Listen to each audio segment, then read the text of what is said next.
ስትጋቡ በፍጹም የቤተሰቦቹ ቤት እንዳትገቢ ትላለች የዛሬዋ ባለ ታሪካችን። በጣም ይወደኝ ነበር፣ እኔም ከሱ የተናነሰ አልወደውም። ብቻ ለመጋባት ከመወሰናችን በፊት ለ3 ዓመት አብረን ቆይተናል። ግን አንድ ነገር ነበር። ይህን ሁሉ 3 ዓመት እናቱን ሳያስተዋውቀኝ ነው የቆየው። ቤተሰቦቹ ለሱ ሌላ ሴት አስበውለታል፣ አጭተውለታልም። ይህን አልነገረኝም፣ ግን ዝም ብሎ ለካ ታጭቷል። በዚህ ጊዜ እኔ ስለ ወደፊት የትዳር ህይወታችን ሳስብ ለካ እሱ ጭንቀት ላይ ነበረ። ብቻ ላጩለት ልጅ ሳይድሩት በፊት ልቅደማቸው ብሎ የፈጠነ ለእኔ ፕሮፖዛል አረገልኝ። እየተሰራ ስላለው ሴራ ምንም የማላውቀው እኔ የምጠብቃት ቀን ነበረችና በደስታ አጨብጭቤና ተፍለቅልቄ ተቀበልኩት። ታውቂያለሽ ሂባ፣ እንዲህ አይነት ድብብቆች ጨዋታ ላይ እንደሆኑ ሳታውቂ ስትደባበቂ ከባድ ነው አይደል? አንድ ላይ ቁጭ ብለን የምናልማቸው ነገሮች ነበሩ። እኔም እሱም ወደፊት ስለሚኖረን ቤት፣ ልጆቻችን ብዛታቸውን ተመስጠን ለብዙ ጊዜ አውርተናል። ሰርግ ሊሰረግ ሆኖ ለቤተሰቦቼ ሽማግሌ እንዲልክ ነገርኩት። ለካ እናም ሁሉ ነገር ካለቀ በኋላ ለእናቱ ሰርግ ላይ እንድትመጣ እና ሰርግ እንዳለው ሊያገባ መሆኑን ነገራት። ደነገጠች። የታጨችልህ ልጅስ አለችው። እሱም እንደማይፈልጋትና የራሱ የሚላትን ሴት ሊያገባ መሆኑን ነገራት። ክዋሉ ቤተሰቦቹ። ከዛ ሳይወዱ በገዳቸው ወደ ሰርጋችን መጡ። እኔም ለመጀመሪያ ጊዜ አገኙኝ። ሰርጋችን ላይ ተዋወቅን። ታውቂያለሽ፣ ያን ጊዜ ክብድ ነበር ያለኝ። እኔም ምን እንደተፈጠረ እንኳን ሳላውቅ ይህን ሁሉ አሻጥር አላውቅም ነበር። ብቻ ቤተሰቦቹን ተቀበልኳቸው። ሰርጋችን በሚገርም ሁኔታ አለፈ። ጫጉላችንን ጨርሰን ወደ ቤት መሄድ ነበረብን። ይህን ጊዜ ወደ እሱ ቤተሰቦች ቤት ልገባ እንደሆነ አወቅኩኝ። በጣም ሰፊና የሰጠ ግቢ ነው። አዲስ አበባ ውስጥ ይህን የሚያክል ግቢ ያላቸው ቤቶች በጣት ነው የሚቆጠሩት። ብቻ ይህን ያህል ያሰብኩበትም ቦታ የሰጠሁበትም ነገር አልነበረም። ተከራይተን እንድንኖርና ከሱ ቤተሰቦች ጋር መኖር እንደሚፈልግ ምናምን እንደማንኖርና ከሱ ቤተሰቦች ጋር እንድንኖር እንደሚፈልግ ምናምን ቀድሜም አላወራሁም። ግን ህልም ነበረኝ። የራሴን ቤት እንደምፈልግ ያንንም ነግሬዋለሁ። እሱም በሚገባ ያውቃል እና ያን ቀን ብሎኝ ነበር፣ ህልምሽን እስካሳካ ድረስ ለትንሽ ጊዜ ከኔ ጋር ሆነሽ ቤተሰቦቼ ቤት ለብዙ ሰው ይበቃልና ትጠብቂኛለሽ ብሎ ነበር ያለኝ። እኔ ደግሞ እሱን እድሜ ልኬን ለመጠበቅ ዝግጁ መሆኔን ነግሬ ደስ ብሎኝ ገባው። ግን ምንም ነገር እንደጠበቅኩት አልነበረም። በጣም እየከበደኝ መጣ። ከአቅሜም በላይ ሆነ። ከእናቱ እና ከእህቱ ጋር እሳትና ጭድ ሆንን። በገባሁ በወጣሁ ቁጥር ይዘልፉኛል። ደግሞ እሱ ፊት አይደለም፣ በጣም ነበር የሚረብሹኝ። እኔና እሱ ክፍል ምግብ ያዘጋጀሁትን ሙሉ በልተው ምናምን ይጠብቁኛል። እንግዶቻቸውን አዘጋጅተውበት እራት ስንገባ የተዘጋጀ ሁሉ ነገር አላገኘውም። እሱ ግን ምንም አላለኝም። በቃ ብቻ ከባድ ጊዜ ነበር ማሳለፍ የጀመርኩት። አንድ ቀን መኝታ ቤት ስገባ እህቱ የኔን ልብስ ለብሳ ጫማ ስትመርጥ አገኘኋት። አሁንስ አበዛሽው አልኳት። ማንነኝ ብለሽ ነው የምታስቢው? እኔ የአንቺን ዕቃ እኮ እንደፈለግኩ ልጠቀም ይቅርና ክፍልሽ ሁላ የቱ ጋር እንዳለ አላውቅም እኮ። ምንድን ነው እያረግሽ ያለሽው አልኳት። ወንድሜ ነው እየገዛው ያለው። ይሄ ልብስ እኮ የአንቺ ብቻ አይደለም። አታፍሪም? እኛ ቤት ውስጥ ጥገኛ ሆነሽ በወንድሜ ብር እየኖርሽ እቃዬ ስትይ ብላኝ ያዙኝ ልቀቁኝ ማለት ጀመረች። ምናገረው ነበር የጠፋኝ። በጣም ነበር የገረመኝ። ምን ለማለት ፈልጋ ነው? ቆይ እኔ ምንድን ነኝ?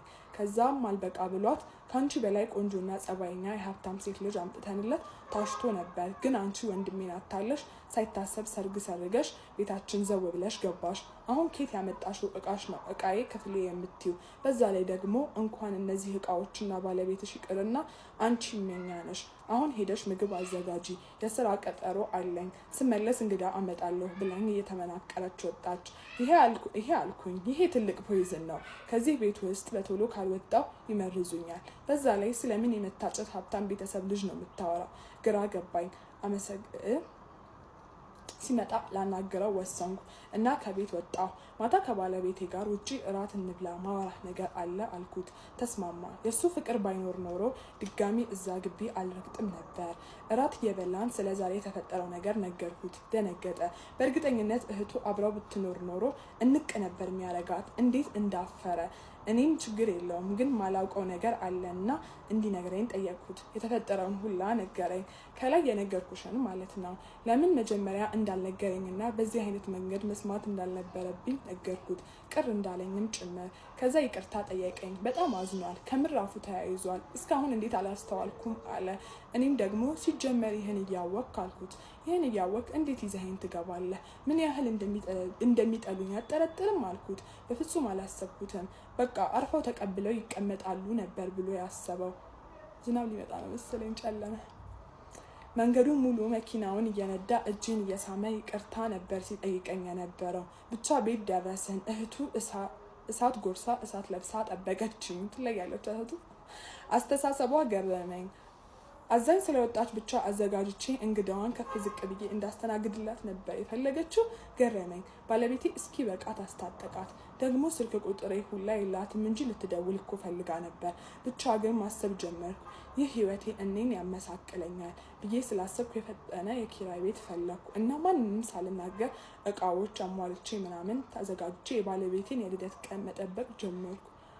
ኦልሞስት 6 ደቂቃ ሊሆን ነው። እስካሁን ያዳመጣችሁ ሰዎች ግን መቻችሁ። እዛው ቤት ውስጥ እየኖርን ግን በተቻለው መጠን መንከባከብ፣ ቤተሰቦቹም እንዳይነኩኝ ለመጣር ሲሞክር ነበር። ግን እኔ ደግሞ በሌላ በኩል ቤት ተከራይቼ እቃ ሟልቼ በልደት ቀኑ ላስደስተውና ሰርፕራይዝ ላደርገው ተፍ ማለት ጀመሩ። ከዛ በኋላ የማይደርስ የለም። የልደት ቀኑ ደረሰ። ያን ቀን እሱም ሰርፕራይዝ ነበረው። ምን ያህል እንደተደሰትኩና እንዳለቀስኩ እኔም በጣም ደስ ያለኝ ምን ያህል እንደተደሰትኩና እንዳለቀስኩ አትጠይቂኝ። የምመኘውን ቤት ገዝቶ ሁሉንም ነገር አሟልቶ እኔ የምጠብቀውን ቀን ነበር የሚጠብቀው። ብቻ ይህን ሁለታችንም ስናውቅ ተደሰትን። እኔም የተከራየሁበትን ቤት ከነ ሙሉ እቃው አከራይተን በራሳችን ቤት ውስጥ መኖር ጀመርን። አሁን ላይ የሌለ ደስተኞች ነን። እኔም የ4 ወር ነፍሰ ጡር ነኝ። ሴቶችዬ ከዚህ የምትማሩትን ተማሩ።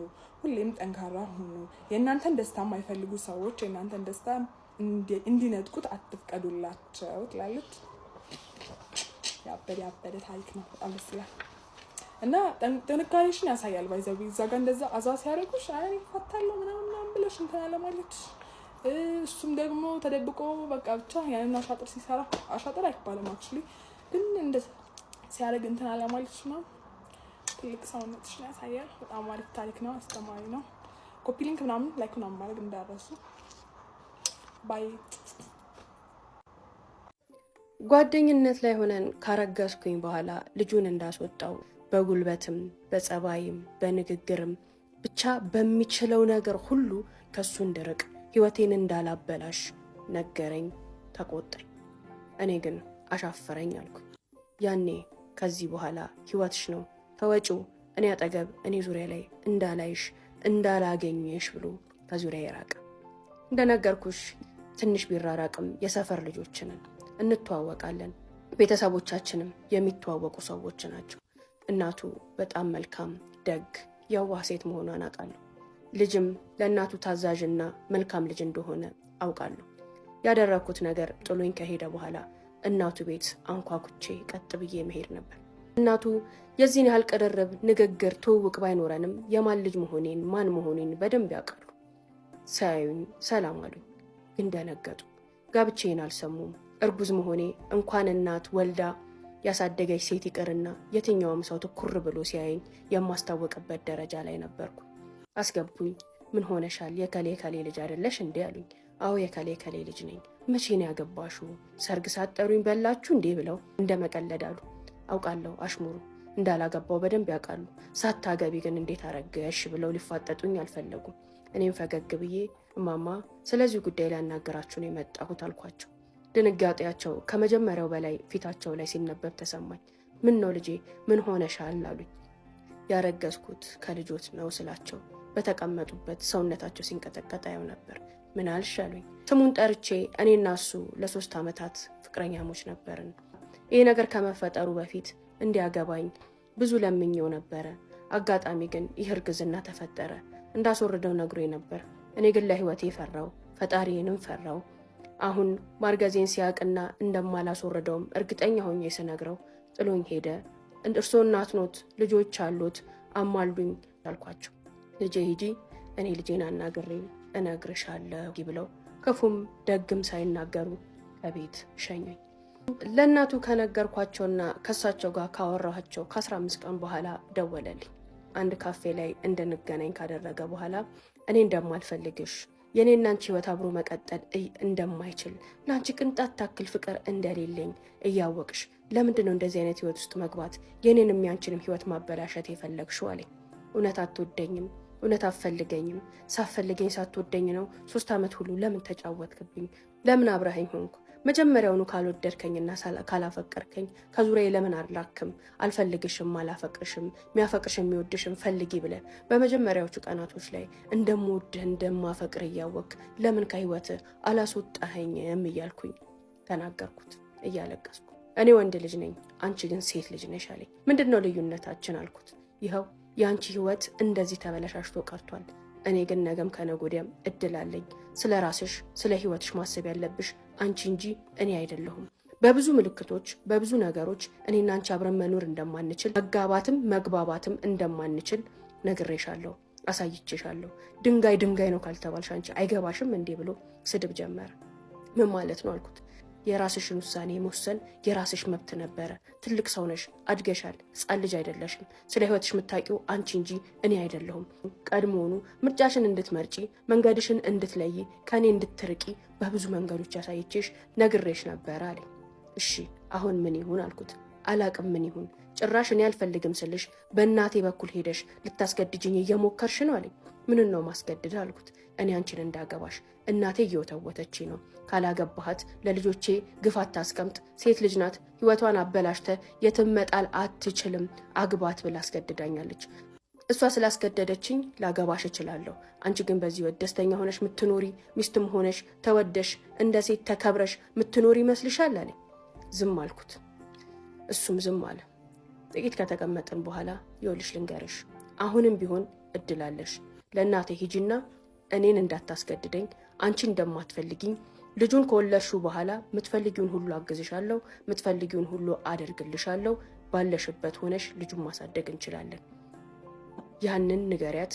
እናቴ እንዳጨቀጭቀኝ እንዳታስገድደኝ አድርጊ። ባገባሽም እንደ ሚስት አላከብርሽም፣ እንደ ሚስት አላኖርሽም። እናቴን አክብሬ እናቴን ፈርቼ ነው ማገባሽ አለኝ። ስለዚህ ምን ላድርግ አልኩት።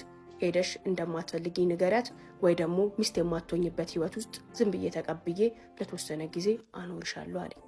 አኑረኝ፣ ችግር የለውም፣ ሚስት መሆን ብቻ ነው የምፈልገው አልኩት። አበደ። ጠረጴዛውን ነረተ፣ ፀጉሩን ነጨ፣ ባለሁበት ጥሎኝ ሄደ። ሐውለት ከወራት በኋላ በእናቱ ትግል ተለምኖ አገባኝ። እናቱ ግቢያቸው ውስጥ አንድ ክፍል ቤት ሰጥተውን እሱን በሚችሉት መጠን ቤታቸው ባለው ትራፊ ዕቃ አሟልተው ሰርግ የለ ድግስ የለ ብቻ ለወጉ ለማዕረጉ ሲባል ሽማግሌ ልከው እነዛ ሽማግሌዎች ቤተሰቦቼን አስፈቅደው ቀለል ያለ ቀለበት ፕሮግራም ተዘጋጅቶ ወደ እናቱ ቤት ይዞ ይመጣ። ከዛች ዕለት ጀምሮ እኔና እሱ እናቱ ጋር አንድ ቤት ውስጥ እንኑር እንጂ እንደ ሚስት ተከብሬ ተወድጄ ተፈቅሬ ኖሬ አላውቅም። በቃ ሽጉጥ ተደግኖበት በይው ተገዶ ሳይወድ በግዱ የገባበት ህይወት ነው። እኔስ ይብስ እያፈቀርኩት ይብስ እየወደድኩት ይብስ እሱ የሚወደኝን የሚያፈቅረኝን እንደ ሚስት የሚያየኝን ቀን እየናፈኩኝ መኖር ጀመርኩኝ። ደስ ሲለው ይመጣል፣ ደስ ሲለው ይቀራል፣ ደስ ሲለው ይኖራል፣ ደስ ሲለው አይኖርም። ሁሌም ተስፋዬ ልጁን ሲያይ ስወልድ ልጄ ሁሉንም ነገር ትቀይረዋለች፣ ልጄ ህይወታችንን ታስተካክለዋለች፣ ለልጁ ሲል ትዳሩን ይወደዋል፣ ልጄ ባክና እንድትኖር አይፈልግም ብዬ ነበር ማስበው። የሆነው ሆነና እዛው ሆነን በዛው ሁኔታ የመጀመሪያ ልጄን አብሮኝ ሆኖ ወለድኩኝ። ዛሬ የምናየው ስለ ጋይኖፎቢያ ወይንም ደግሞ ሴቶችን አጥብቆ ስለመፍራት ነው። አንድ ታሪክ አለን። ታሪካችንን አንብበን እንመለሳለን። እኔ በራስ መተማመን የለኝም። ሴት መቅረብ በጣም ፈራለሁ። በዚህ ምክንያት ብዙ እድሎች እንዳመለጡኝ ይሰማኛል። አስተዳደጌም ይመስለኛል። ሳድግ ከሁለት ታናናሽ እህቶቼ ከእናቴ ከእንጀራ አባቴ ጋር ነው ያደግኩት። ወላጅ አባቴ በልጅነቴ ስለነበር ያረፈው አላውቀውም። የእንጀራ አባቴ ጥሩም መጥፎም የሚባል ሰው አልነበረም፣ ግን ከልጆቹ እኩል አያየኝም ነበር። እናቴም ብትሆን ለታናናሾቹ የተለየ ትኩረት ትሰጣለች። እያደግኩ ስመጣ ትኩረት የሚሰጠኝ ጥሩ ውጤት ሳመጣ ስለነበር ሁልጊዜ ከመጽሐፍ ጋር ነበር የምኖረው። ማጥናት። ጓደኛ የለኝም፣ ከሰው ጋር መግባባትም አልችልም። አዲስረኛ ክፍል ስደርስ ነበር ሴት ምን ያክል እንደምፈራ የተገነዘብኩት። እንዲህ ነው የሆነው። ሁለት በጣም ረባሽ ሴት ተማሪዎች ስለነበሩ እንዳስጠናቸውና እንዲሁም ከክላሱ በባህር የሚሻለው እኔ ስለነበርኩ አንድ ቀን እነሱ መሃል ወስዶ አስቀመጠኝ። አብሬያቸው ትንሽ ደቂቃ እንኳን መቀመጥ አልቻልኩም። ላብላብ አለኝ፣ ሰውነቴ ተንቀጠቀጠ፣ እጄ እንኳን እስክርቢቶ መያዝ አልቻልም። ደንግጬ ከክፍል ወጣሁ። የክላስ ጓደኞቼ እሱን ሲያዩ ሙድ መያዣ አደረጉኝ። ሁሉም አወቀብኝ። ባገኙት አጋጣሚ ሁሉ ያሸማቀቁኝ ነበር። ከዛ ጊዜ በኋላ ኮስታር ብዬ ትምህርቴ ላይ ማተኮር ጀመርኩኝ። ፊቴ አይፈታም፣ ፈገግም አልልም። እንደዛውኝ ግቢ ገባሁ። የክላስ ተወካይ ያደረጉኝ። ብዙ ሴቶች ይደውሉልኛል፣ ብዙ ሴቶች ያገኙኛል፣ ግን አንዳቸውንም ደፍሬ መቅረብ አልችልም። ሁሌ ስለምኮሳተርና ፈገግ ስለማልል ሁሉም ሰው ጉረኛ ብሎ ይጠራኛል። እንደዛ እንደሚጠሩኝ ስሰማ አንዳንዴ ስቃለሁ። ምክንያቱም እኔ ነኝ ያስኩትን ማቀው። ለነሱ ጉራ መስሎ የሚታየው ነገር ለኔ ፍራቻ ነው። ፍራቻ ስልሽ እጅግ ፍጹም የሆነ የሚያስደነግጥ ፍራቻ። ከባለፈው አመት ጀምሮ በቅርብ የተዋወቅኳት ልጅ አለች። እሷም ደስ ስላታለው መሰለኝ ስታየኝ ትሽኮረመማለች። ግን ድፍረቱን አጣሁ። ዛሬ ደፈር ብዬ ነግራታለሁ ብዬ ጉልበቴን ሰብስቤ ሄድና አጠገቧ ስደርስ መሆኑ ግራ ገብቶኝ ተንቀጥቅጬ እመለሳለሁ። እንደዚህ ሳወራ ወድጃት ሊመስላቸው የሚችሉ ሰዎች እንዳሉ አውቃለሁ። አዎ በእርግጥ ወዳታለሁ። ግን እንደዛ እያደረገኝ ያለው ለእሷ ያለኝ ፍቅር ሳይሆን ለሴቶች ያለኝ ጥብቅ ፍራቻ ነው። እንዴት እንደምድን እንዴት ደህና እንደምሆን አላውቅም። ለሰው መናገርም በጣም ያስፈራኛል። ምክንያቱም ልክ እንደ ድሮ ሙድ መያዣ የሚያደርጉኝ ይመስለኛል። አንቺ ምን ትይኛለሽ?